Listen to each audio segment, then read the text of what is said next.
기독교 리서치 통계에 따르면 오늘날 성도들이 가장 많이 알고 묵상하는 말씀 가운데 대표적인 말씀이 무엇일까요?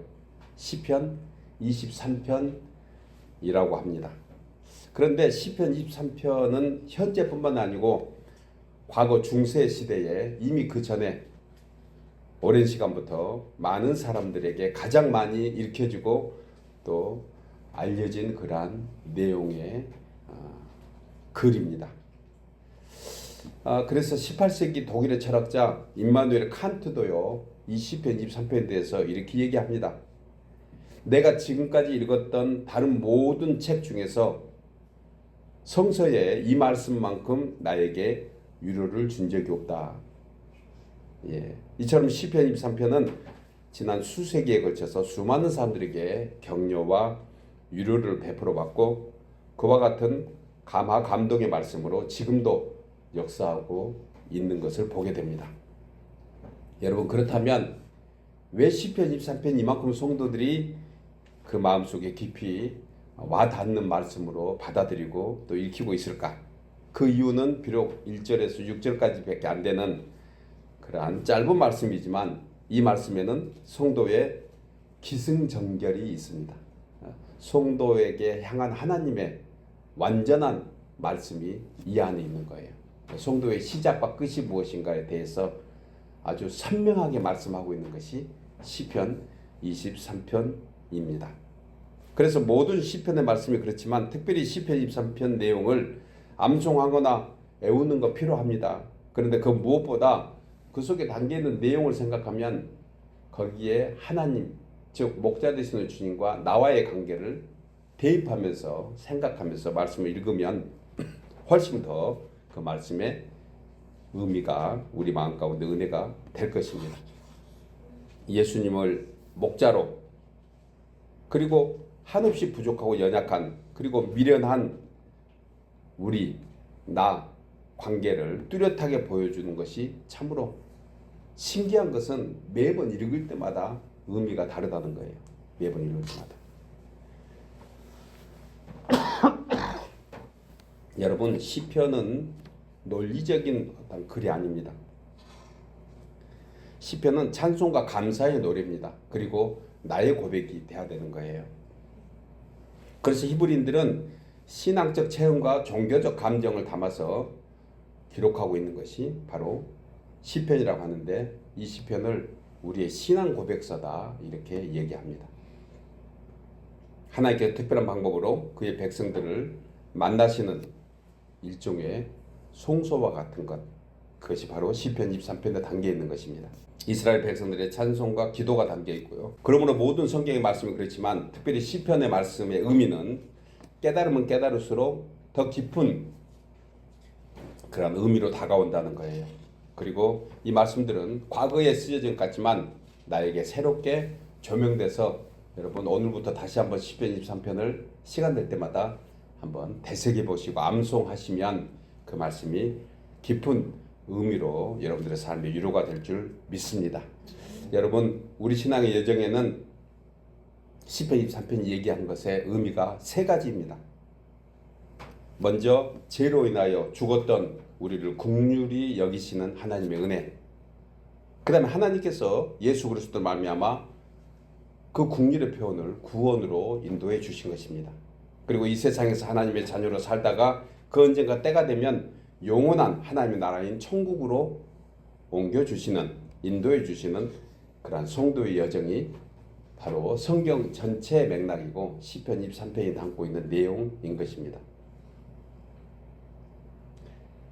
여러분, 성경 66권 이 모든 것이 다 그렇지만 오늘 시편 66편이 특별히 그 의미를 담고 있어요. 성경은 66권이잖아요. 그런데 시편 66편이 담고 있는 의미가 바로 이와 같은 것입니다. 시편 66편을 대표하는 성경이라 한다면 이것은 바로 우리의 신앙 여정, 바로 나에게 향한 하나님의 계획과 섭리가 있는 것을 알 수 있습니다. 여러분, 출애굽기에 기록된 대표적인 장소가 세 군데입니다. 출애굽기에 기록된 대표적인 장소가 세 군데예요. 먼저 애굽, 그리고 어디죠? 광야. 홍해를 건너고 요단을 건너서 있는 세 땅, 애굽, 광야, 그리고 가나안. 애굽은 세상을 얘기하지요. 그리고 광야는 신앙의 훈련장을 얘기합니다. 그리고 끝으로 가야 될 그 가나안 땅, 그것은 천국이 아니라 우리를 하나님의 사람으로 쓰임받게 하는, 그렇지만 분명히 풍성한 곳이라고 얘기했으니 그 의미가 바로 애국과 광야와 가나안이 출애굽기의 대표적인 땅의 얘기입니다. 오늘 저는 성경 66권을 대언하는 시편 66권의 말씀을 통해서 하나님께서 나에게 행하신 세 가지, 거기에 관해서 함께 생각하면서 은혜를 나누려고 합니다. 첫째로 하나님께서 나에게 행하신 첫 번째는 나의 영혼을 구원해 주신 거예요. 우리 나누어 읽겠습니다. 하나님께서 나에게 행하신 첫 번째는 나의 영혼을 구원해 주신 것입니다. 본문 9절이 이 말씀을 합니다. 그는 우리 영혼을 살려주시고 우리의 실족함을 허락하지 아니하시는 주시로다. 주석가 중에는요, 본절에서 말씀하는 영혼 이 단어를 이렇게 바꿔서 얘기하는 의미가 있습니다. 생명으로. 저도 이 해석이 조금 공감이 되고 마음에 가 닿는 것은, 영혼은 조금 형이상학적으로 다소 좀 추상적인 그러한 내용으로 비춰진다고 하면, 생명은 좀 더 구체적이고 실질적인 의미로 와닿지 않습니까? 그래서 구절의 말씀을 이렇게 인용할 수 있습니다. 하나님께서 내 생명을 구원해 주시고. 아멘이죠? 예, 이 내용을 사도 바울은 에베소서 2장 1절에서 그는 허물과 죄로 죽었던 우리를 살리셨도다. 4절에서도 긍휼이 풍성하신 하나님이 우리를 사랑하신 그 큰 사랑을 인하여 허물로 죽은 우리를 그리스도와 함께 살리셨고 너희는 은혜로 구원을 받은 것이라 라고 했습니다. 여러분, 이 말씀의 중요한 키포인트가 무엇일까? 그것은 우리를 그리스도와 함께 살리셨다는 거예요. 우리를 그리스도와 함께 살리셨다. 이 언약은요, 새 생명으로 구원받은 우리가 주와 연합되어 있는 것을 얘기합니다. 그리고 이 선포는 하늘에 있는 천군 천사 앞에, 그리고 이 땅에 있는 사탄과 마귀 세력 앞에 선포하는 하나님의 공약이 바로 여기에 담겨 있는 거예요. 그리스도와 함께 살리셨다. 여러분, 이게 복음의 능력입니다. 우리가 믿는 것은 그리스도와 함께 죽고 함께 사는 것을 믿는 것이 바로 복음인데, 그것이 얼마나 귀한 능력인지 모릅니다. 우리가 지금 살고 있는 펜실베니아의 작은 마을 라호세라는 곳에서 1897년에 태어난, 그리고 10대에 예수 그리스도를 구주로 영접한 세계적인 복음의 설교가 한 분이 계시는데, 그분이 에이든 윌슨 토저입니다. 우리 흔히 얘기한 A.W. 토저 목사님이세요. 그런데 이 목사님께서 지은 책 하나가 있는데, 그분이 지은 저서의 제목이 조건 없는 압도적인 사랑입니다. 예, 제목만 봐도 압도적으로 오지 않아요? 조건 없는 압도적인 사랑. 이 책에서 복음이 변하지 않는 이유는 하나님이 변하지 않기 때문이다. 이야, 기가 막히게 압도적입니다. 복음이 변하지 않는 이유는, 하나님 말씀이 변하지 않는 것은 하나님이 변하지 않기 때문에 그렇다는 거예요.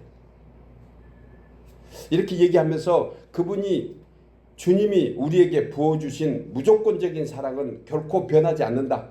이 사랑을 경험한 나는 변하겠지만 이 사랑 자체는 영원히 변하지 않는다. 믿으시죠? 예, 우리는 때로 변합니다. 뭐 때로가 아니고 날마다 변합니다. 한 번, 두 번이 아니고 경우에 따라서 수십 번 믿는다고 얘기하면서 새벽기도 일찍 일어나서 새벽기도 하고 나서도 또 하루 일과 중에서 우리는 다소 복음을 붙잡지 못하고 환경을 붙잡고 나를 붙잡을 때가 있어요. 그런데 하나님의 사랑은 절대 변하지 않습니다. 그러면서 토저 목사님은 이 사랑은 완전하고 순수하고 거룩한데 이는 그분의 사랑에 어떤 부족함이 없다는 것을 의미한다. 그래서 우리가 가장 먼저 해야 될 것은 그리스도에게 내 마음을 드리는 것이다. 내가 그리스도께 마음을 향하는 것이 하나님의 사랑을 받아들이는 첩경이 된다는 거예요. 그리고 내 삶 속에서 나타나는 하나님의 사랑은 이런저런 것들을 행할 수 있는 능력이 나에게 있지 않고 복음 안에 있다는 거예요. 그러면서 토저 목사님은 자신이 경험한 하나님을 이렇게 얘기합니다.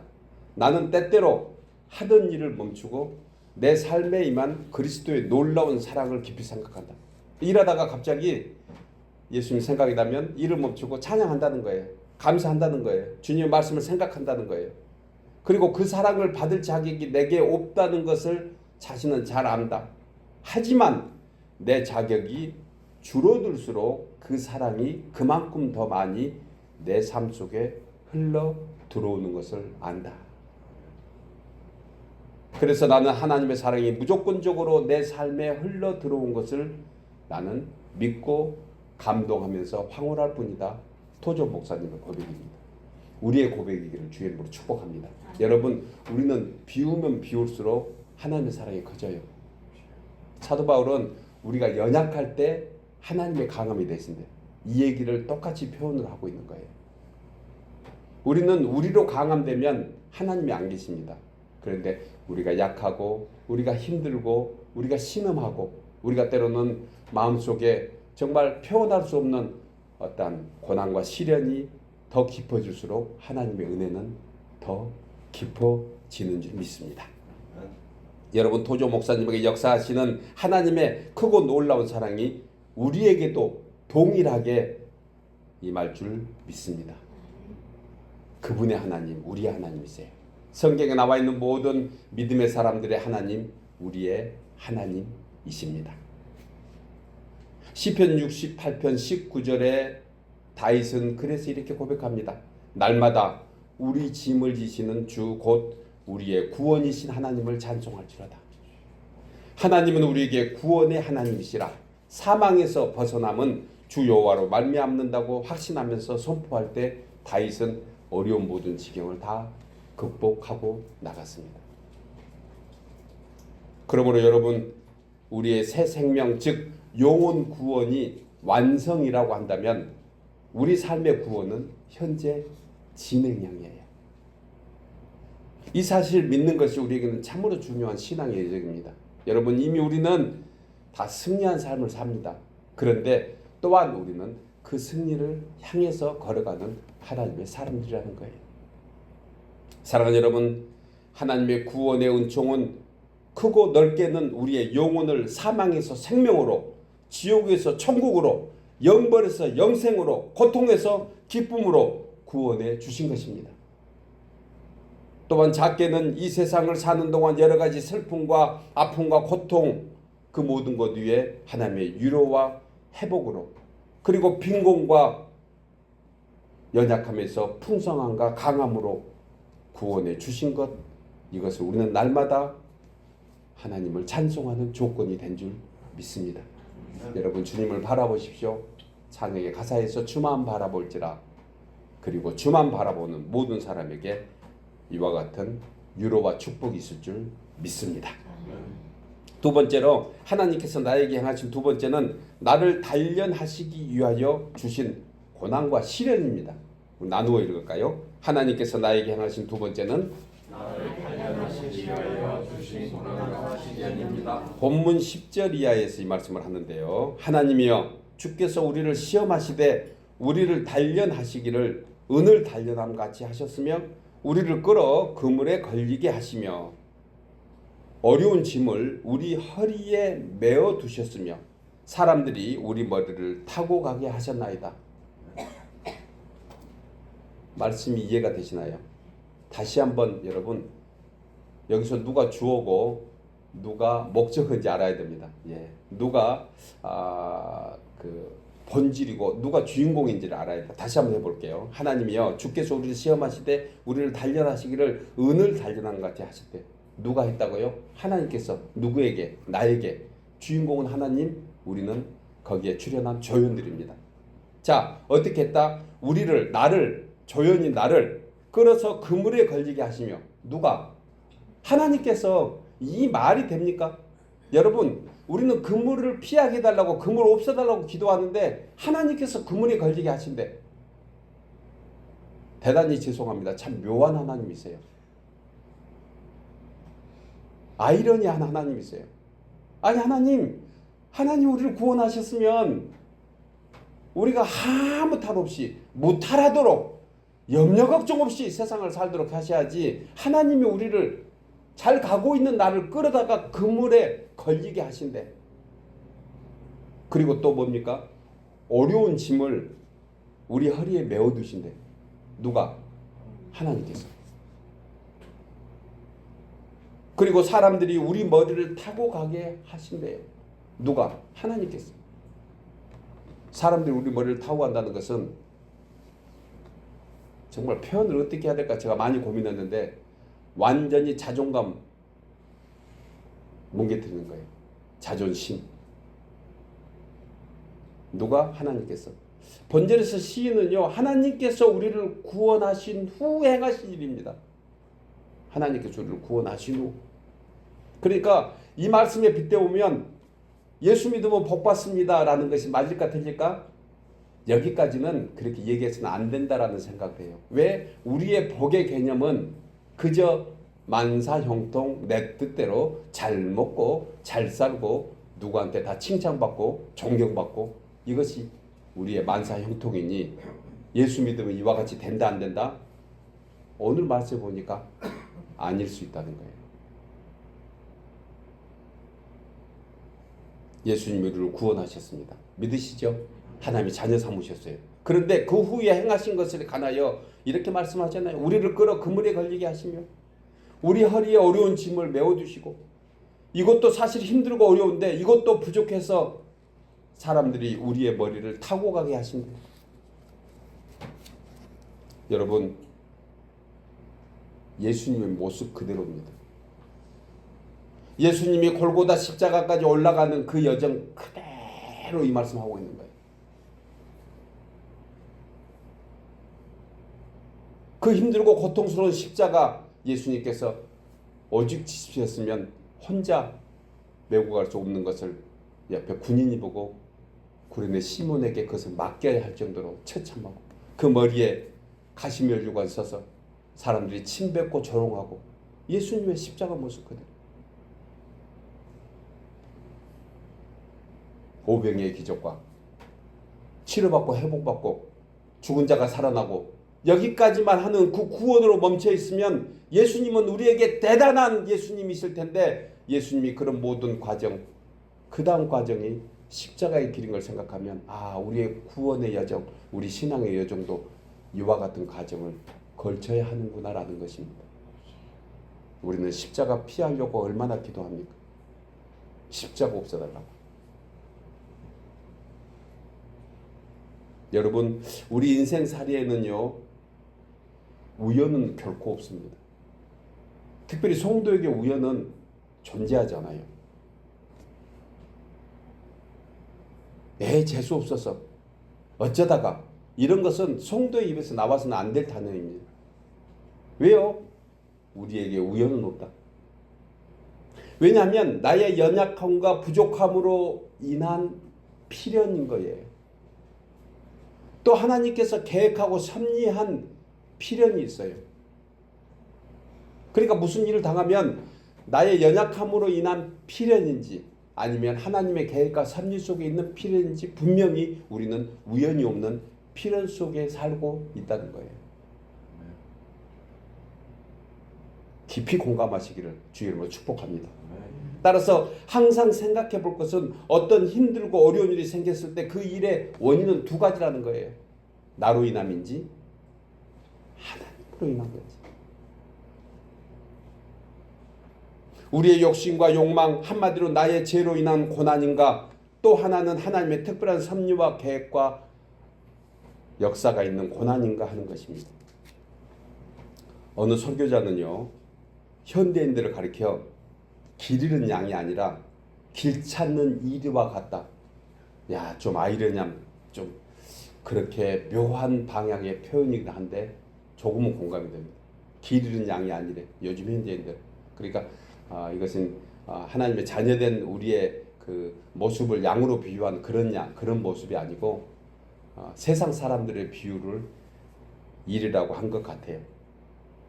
자신의 교만과 아집 속에서 들어야 할 목자의 음성은 외면하고 수많은 세상의 소리에 귀를 기울이고 사는 사람들, 즉 세상의 모습에 빠져있는 모습을 일이라고 표현한 것 같습니다. 마치 이 땅에서 영원히 살다가 죽기 위해서 태어난 이성 없는 짐승과 같은 자기 고집대로 살고 있는 모습, 그것이 오늘날의 모습이라는 어느 설교가의 내용이 저의 마음속에 다가온 적이 있습니다. 그렇지만 우리를 단련하시기 위해서 주신 시련과 고난도 주님께서 베푸신 은혜의 방편입니다. 믿으시기 바랍니다. 우리의 고난도 어려움도. 그런데 대부분의 사람들은 이 같은 시련과 고난은 결코 좋아하지 않는다는 거예요. 어찌 보면 연약한 인간들의 당연한 바람이고 본성인지 모릅니다. 여러분, 우리가 세상 가운데 살면서 때로는 가장 믿었던 사람, 가장 가까운 가족에게 상처를 받기도 합니다. 그리고 실망하기도 합니다. 때로는 원치 않는 질병이나 사고로 고통받기도 합니다. 좋은 일이라고 생각하고 베풀었는데 여러분, 돈 잃고 사람 잃은 경우를 특별히 이민사회에서 많이 봅니다. 그것도 못 알아서 애매한 오해받고 원망까지 받을 때도 있습니다. 뿐만 아니라 원인을 알 수 없는 무거운 짐들이 우리 어깨의 허리에 매어 있어서 밑도 끝도 없는 고통의 수렁 속에 빠지기도 합니다.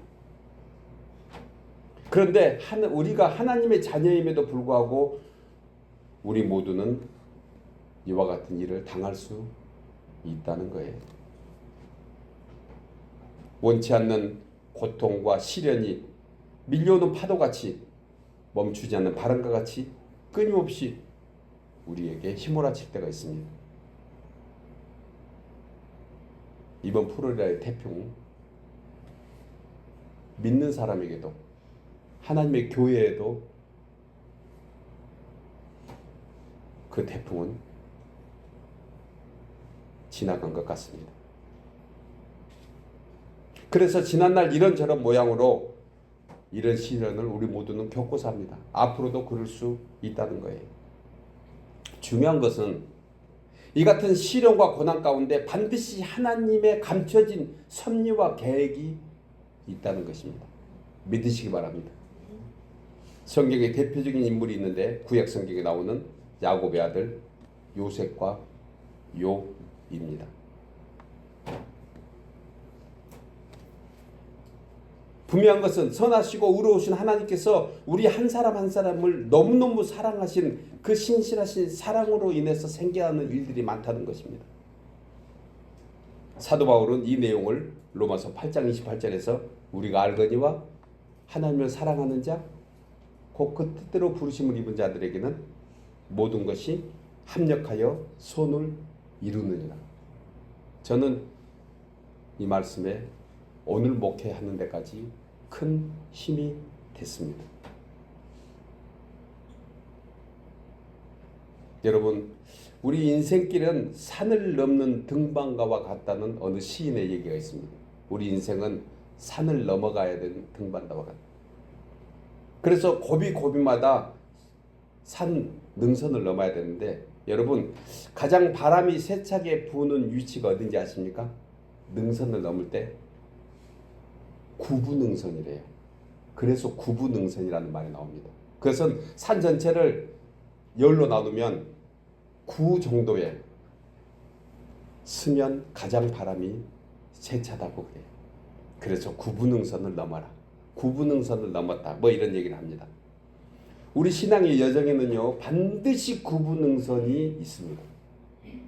그리고 그 능선을 넘어야 할 또 넘어야 하는 우리는 하나님이 온전한 사람으로 만들어가는 과정인 것이에요.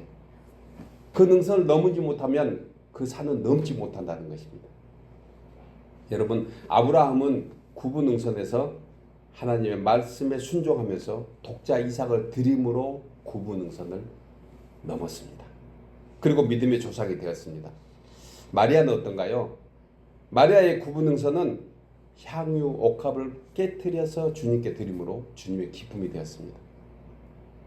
다윗의 구분응선, 그는 고비 때마다 구분응선이 있었습니다. 그런데 그때마다 하나님을 찬송하면서 그 구분응선을 넘었습니다. 사도 바울은 구분응선을 만날 때마다 감사의 기도로 사명을 감당했습니다.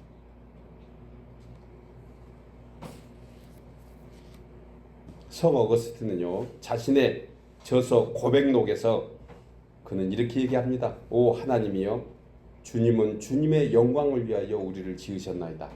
그래서 내가 주의 품에서 쉴 때까지 나에게 진정한 안식은 없습니다. 여러분, 본문에서 시인은 그 원인에 대하여 이렇게 얘기합니다. 주께서 우리를 시험하시되 우리를 단련하시기를 은을 단련한 같이 하셨다고 했습니다. 여러분, 애매한 고난, 원치 않는 고통 가운데 있을 때 우리의 해결책은 주께로 가까이 더 나가는 것 외에 다른 길이 없습니다. 이 내용을 우리 장로님 기도하실 때 기도 외에 다른 것이 없는 것을 알게 하소서. 그래서 우리는 찬양할 때 주만 바라볼지라 찬양했습니다. 왜냐하면 송도된 우리에게 고난은 형통한 복으로 이어지는 그러한 과정입니다. 분명한 것은 그 고난의 터널의 길이를 우리는 결코 알지 못합니다. 어떤 사람에게는 그 고난의 터널을 이 세상에서 끝을 못 보고 그 암흑에서 끝날 수도 있다고 조심스럽게 얘기합니다. 그러나 분명한 것은 주님의 뜻과 섭리가 있음을 알고 끝까지 주님께 맡기면, 그리고 찬송과 감사의 기도로 주님의 은혜 때를 사모하면 반드시 형통한 날이 올 줄 믿습니다. 여러분, 찬송가 374개 가사가 이 얘기를 하지 않나요? 제가 참으로 자주 부르는 찬양 중에 하나입니다. 주 안에 있는 나에게 딴 근심이 있으랴. 십자가 밑에 나가 내 짐을 풀었네. 2절입니다. 그 두려움이 변하여 내 기도 되었고 전날의 한숨 변하여 내 노래 되었네. 주님을 찬송하면서 할렐루야 할렐루야, 내 앞길 몰고 험어도 나 주님만 따라가리. 우리의 찬송되기를 주의 이름으로 축복합니다. 사랑하는 여러분, 영원한 우리의 목자 되신 주님의 음성을 듣고 따라가면 그 안에 하나님의 섭리와 계획하심을 알게 되고, 그리고 심령의 평안을 분명히 갖게 됩니다. 하나님은 변화없는 은혜와 사랑으로 그 크신 하나님의 섭리와 계획 가운데 우리가 있기 때문에 우리의 모든 아픔과 고난과 시련 속에서도 모든 것을 합력해서 선을 이루시는 하나님의 은혜가 있을 줄 믿습니다. 아멘. 마지막 세 번째로 하나님께서 나에게 행하신 세 번째는 나를 풍부한 곳으로 인도해 주신 것입니다. 나누어 있겠습니다. 하나님께서 나에게 행하신 세 번째는 나를 풍부한 곳으로 인도해 주신 것입니다. 본문 12절 하반절에 우리가 불과 물을 통과하였더니 주께서 우리를 끌어내사 풍부한 곳으로 들이셨나이다. 드디어 풍부한 곳으로 들어갔습니다. 본절의 말씀은 이스라엘 백성들을 애굽 땅에서 구원해 주시고 40년 광야의 여정을 마친 후 젖과 꿀이 흐르는 약속의 땅 가나안에 들어가게 하신 것을 우리는 연상할 수가 있습니다. 우리에게도 이와 같은 신앙의 여정 위에 있는 줄 믿습니다. 어디에 계십니까? 우리 모두는 분명히 애굽에서 하나님의 은혜로 구원받은 백성들입니다. 믿음으로 은혜 가운데 홍해를 건넜습니다. 그런데 더러는 광야에서 계속 머물러 있을 수도 있습니다. 더러는 믿음 가운데 요단을 건너고 저 약속의 땅 가나안으로 들어가 있는 우리의 믿음도, 우리의 성도들도 있습니다. 그러나 우리는 하루 사이에 때로는 광야로, 때로는 가나안으로 그 요단을 왔다 갔다 할 수 있다는 것입니다. 여러분, 성도된 우리에게 있어서 하나님의 풍성함은 무엇일까? 여러분, 광야에 있든 가나안에 있든 모두가 다 풍성합니다. 저는 확신합니다. 광야의 이 땅에서 빈곤한 것이 아니라는 거예요. 가나안의 이 땅에서 전부 풍성하다 이렇게 꼭 얘기할 수 없는 것은 어디에 있든지 우리는 풍성함 속에 있다는 것입니다. 그래서 이 풍성함의 단어를 우리는 한번 진지하게 깊이 생각해 봐야 합니다. 우리는 그저 내 원대로 뜻대로 되는 것이 하나님의 풍성한 은혜라고 생각합니다. 맞습니다. 저는 늘 여러분들을 향해서 한 분 한 분 향해서 그렇게 기도합니다. 이런 것도 하나님의 은혜인 것 분명합니다. 그런데요, 창세기에 나오는 요셉을 보면 이보다 더 중요한 하나님의 풍성함을 우리에게 알려줍니다. 그것이 무엇일까? 그것은 바로 하나님이 함께 하심입니다. 임마누엘의 은혜. 창세기 39장에 1절에 하나님의 특별한 섭리로 인해서 애굽 사람 보디발의 노예로 팔려갔던 그러한 요셉, 그리고 2절에서 여호와께서 요셉과 함께 하심으로 그가 형통한 자가 되어 그의 주인 애굽 사람의 집에 있었더라.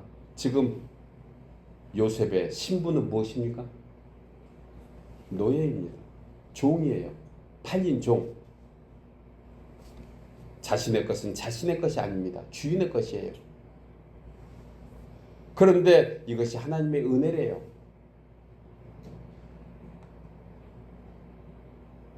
더 놀라운 것은 3절에서 그의 주인이 여호와께서 그와 함께 하심을 보며 또 여호와께서 그를 범사에 형통하게 하심을 보았다고 했습니다. 노예였던 요셉으로 인하여 주인인 보디발의 집에 밭에 여호와의 복이 내리셨다고 했습니다. 저는 이것이 하나님의 풍성한 인생이라고 생각합니다. 뿐만 아니고 요셉이 애매한 고난을 받고 감옥에 갇혔을 때도 여호와께서 그를 범사에 형통하다고 했습니다. 저도 요셉이 감옥에 갇혔을 때를 사도 바울이 감옥에 갇혔을 때로 연상하게 됩니다. 감옥은 안에 감옥에 있는 죄수가 있고 밖에 죄수를 지키는 간수가 있습니다. 누가 더 행복할까요? 누가 더 형통합니까? 간수가 형통하지요. 그것은 당연한 질문일 것입니다.